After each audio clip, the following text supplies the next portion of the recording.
Ano bang binalak nila? Sa totoo lang. Diba? Anong pinlano nila? They will just allow PBBM to rule for 2 years. Tapos papa-impeach ang Marcos. Para mag-Gloria Macapagal 2.0. Si Duterte. VP Sara. Bakit kaya? Bakit kaya VP ang tinakbo ni VP Sara at hindi presidente? Samantalang sabi ng tatay niya dapat presidente siya, di ba? Para pag vice presidente siya, gagayahin niya ni Gloria, pwede niyang gayahin ni Gloria, tanggal ang Marcos, impeach. Tapos the following presidential election, she can still run. Like Gloria. DND. DND ang gusto niya, di ba? Bakit DND? National Defense, hawak ang militar. Armed Forces, hawak. Para pag nag-people power, hawak niya sa liig mga militar. Ang daming midnight appointees, hindi ko. Kahit na papasok sa PBBM, walang respeto, di ba? Pero anong balak? May balak. Di ba? May balak yun. Grabe. Grabe praning ng Mariko. Alaming naaning na talaga kung ano-ano ng mga sinasabi mo. Hindi ko alam ba't kakaganyan ka, hindi ikaw ang asawa, okay? Once and for all, linawin natin, hindi ikaw ang asawa. Hindi mo nga binoto si Ngagva. Galit na galit ang hitad. Anyway, no, pakinggan ulit natin ang kapraningan ng Mariko. Grabe, tinasira na ulo. Alright, pakinggan natin ulit ha. Okay, pasok Mare, ulit natin. Ano bang binalak nila? Sa totoo lang. Oh. Diba? Ano? Ano binalak, Mare? Ano? Ang pinlano nila? Oh. They will just allow PBBM to rule for 2 years. Oh my God. Oh my God. Saan galing yan? May gulay. My God. Tapos papa-impeach ang Marcos. Para mag-Gloria Macapagal 2.0. Si Duterte. Wait, na. Nakita mo yung tsura niya, di ba? Panoorin niyo ulit sa first part, di ba? Yung galit na galit, gigil na gigil.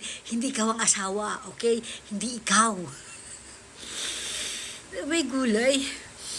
VP Sara. Bakit kaya? Bakit kaya VP ang tinakbo ni VP Sara at hindi presidente? Samantalang sabi ng tatay niya dapat presidente siya, di ba? Dapat Hindi, Mari. Unang-una wala namang plano tumakbo talaga sa national position si VP Sara. Di ba nga, si Sister Amy nga ang nagsabi, niligawan lang nila ni Ngagva, si VP. Ayaw talagang tumakbo ni VP Sara kasi gusto niyang tapusin yung pagiging pangatlong termino niya bilang mayor, bilang mayora ng Davao. But because of pangungulit at pagbubudol ng magkapatid ni Marcos, napapayag nila si Sara. But sabi ni Sara, hindi mo na siya magpapresidente. Diba, nakumbinsi rin si Sara because of the promises na unity and continuity. Siyempre, maraming mga naiwang project si PRRD na gusto ni Sara na maipagpatuloy ng susunod na administrasyon, kaya pumayag na siya. Pagdating naman sa issue na gusto ni PRRD na maging presidente si Sara, fake news yan. Because sabi ni PRRD, ayaw niyang tumakbo bilang presidente si Sara kasi ang presidente pang lalaki yan. Mahirap na posisyon. Naawa daw siya sa anak niya. Dahil siyempre naging presidente si PRRD, kaya alam niya yung hirap, stress, problema na kinaharap niya. Kaya na lang niya sabi ni PRRD na gusto niya magpresidente si Sara. Ito, Mare, para lang may alam ka kasi napaparaling ka na eh. Okay? Sinabi na lang ni PRRD, natatakbo rin pala sa national position si Sara, sana nagpresidente na lang siya. Kasi nga, di ba, hindi lang kasi masabi-sabi ni PRRD before, okay, that time, na ayaw niya maging presidente o tumakbong presidente si Ngagva kasi nga, Judic. Remember, nagbigay pa ng hint si PRRD, meron tumatakbong presidente na Judic. Diba, hindi lang talaga tinukoy ni PRRD na si Ngagva pala yan, si BBM pala yun. Pero sabi mong gusto maging presidente gusto ni PRRD maging presidente si Sara, fake news yan, Mari. Okay? FYI. Tapos papaimpig si Ngagva para maging Gloria Macapagal 2.0. Oh my God. Hindi namin alam kung saan galing yung idea mo. At saka sabi mong pinaplano-plano. Nakita mo si PRRD nasa The Hague. Kayo yung nagplano. Ang administrasyon ni Ngagva ang nagplano na kung ano-ano para mawala ang mga Duterte, para masolo nila at magawa nila lahat ng gusto nila sa Pilipinas. Di ba may gulay? Hindi ko alam bakit parang ang dating mo nakakatakot ang mga Duterte. Wala nakapangyarihan ang mga Duterte. Ay, si Duterte, si PRD na sa dahig nakakulong. Si BP Sara, sa kabila ng kautusan ng Korte Suprema na itigil ang pag-impeach na yan, gusto pa rin ipa-impeach ng bangag administrasyon. Kaya ano mga sinasabi mong pinlano, ganyan-ganyan, napapraning ka na, Mari. Naaning ka na, matulog ka. Matulog ka. At saka papaalala ko lang ulit, hindi ikaw ang asawa. Alright? Alright, tuloy natin. Okay. Ang vice-presidente siya, gagayahin niya si Gloria, gayahin niya si Gloria, tanggal ang Marcos, impeach. Tapos the following presidential election, she can still run. Ano yan? Yes, siguro yung palagay mo. Baka opinion mo yan eh. Pero alam mo yun. Ano yung opinion mo bang yan inaayon ba sa batas? My God. Ang lakas na tama ni Mari, napapraning ka na. Mari, I think kailangan mo yatang sundin yung palagi sinasabi ni Atty. Libayam. Ang matulog ng mahimbing ay laging panalo. Kula ka sa tulog, Mari.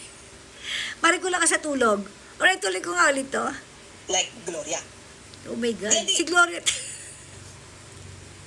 Ewan ko, naaling na tong lola mo.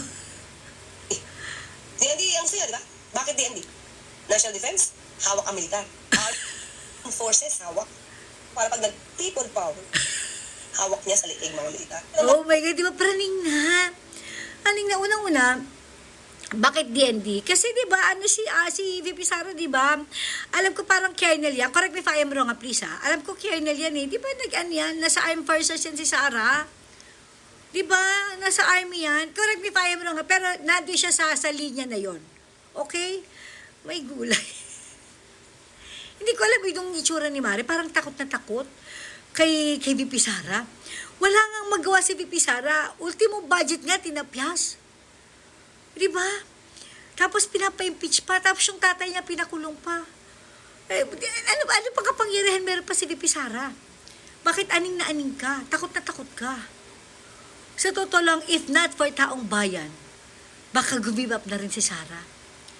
Sa sobrang dami na pinagdadaanan niya. Alam mo yung kababaeng tao niya, pinagtutulungan siya ng gobyernong ito. Swerte lang ni Sara kasi kakampi niya taong bayan. At yun ang wala kayo. Alam mo yun? Maybe you have the power, you have the money, pero wala kayong taong bayan. Diba? Ang masama nito, diba? Taong bayan ang magdidesisyon kung sino ang iuupo sa 2028.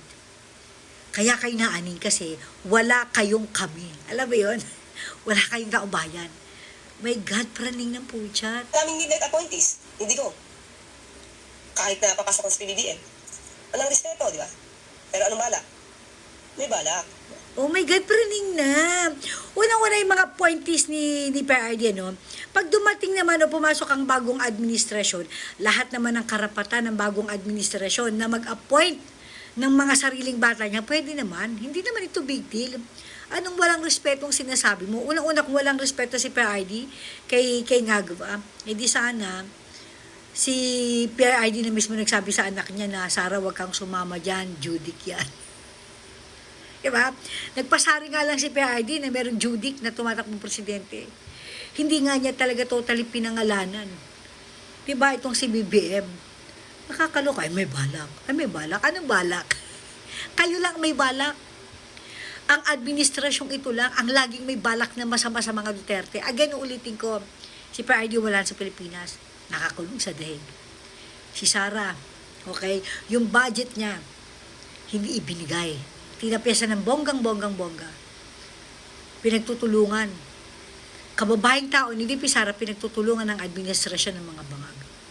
Lastly, alam niyo, pinapa-impeach. Kunyari, iniimbestigahan, in-aid of legislation, pero ang ending, impeachment pala. Chutang Gina, kahit na sinabi na ng Korte Suprema na itigil yung makalukuhan nyo na yan. Di ba? Hindi pa rin kayo sumusuko. Aba, matindi. Tapos mga Duterte, may balak. Mare, praning ka na, Mare. Ipahinga mo lang yan. Again, ulitin ko, yung sinabi ni Daddy Lips, matulog na mahimbing, dahil kung sino natutulog na mahimbing, siyang palaging panalo. Alright, Mare? Tulog mo yan. Aning ka na.